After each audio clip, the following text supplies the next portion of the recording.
حضرت علی کی یہ بہادری تاریخ میں ہمیشہ زندہ رہے گی۔ جن خندق کے دنوں میں مدینہ کے گرد ایک گہری خندق کھودی گئی تھی تاکہ دشمن شہر میں داخل نہ ہو سکے۔ کفار کے لشکر میں ایک مشہور اور خطرناک جنگجو عمرو بن عبدود تھا جسے عرب 1000 سواروں کے برابر سمجھتے تھے۔ ایک دن وہ خندق پار کر کے مسلمانوں کے سامنے آ کھڑا ہوا اور للکار کر بولا، ہے کوئی جو مجھ سے مقابلہ کرے؟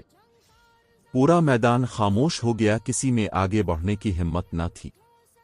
اسی لمحے حضرت علی کھڑے ہوئے اور عرض کیا، یا رسول اللہ مجھے اجازت دیں۔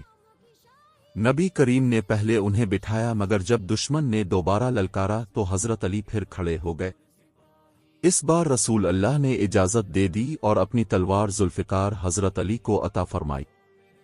حضرت علی میدان میں اترے۔ عمرو بن عبدود نے غرور سے کہا، علی میں تمہیں قتل نہیں کرنا چاہتا، واپس چلے جا۔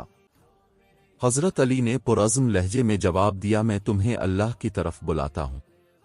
پھر ایسا زبردست مقابلہ ہوا کہ گرد و غبار نے پورا میدان ڈھانپ لیا، کچھ دیر تک کسی کو کچھ نظر نہ آیا۔ جب گرد چھٹی تو منظر بدل چکا تھا۔ عمرو بن عبدود زمین پر پڑا تھا اور حضرت علی حق کی فتح کے ساتھ کھڑے تھے۔ دشمن کے حوصلے ٹوٹ گئے اور مسلمانوں کے دل ایمان سے بھر گئے۔ نبی کریم نے فرمایا، آج علی کی ایک ضربت قیامت تک کے جن و انس کی عبادت سے افضل ہے۔ یہ واقعہ ہمیں سکھاتا ہے کہ اصل بہادری طاقت میں نہیں بلکہ ایمان، یقین اور حق کے لیے ڈٹ جانے میں ہے۔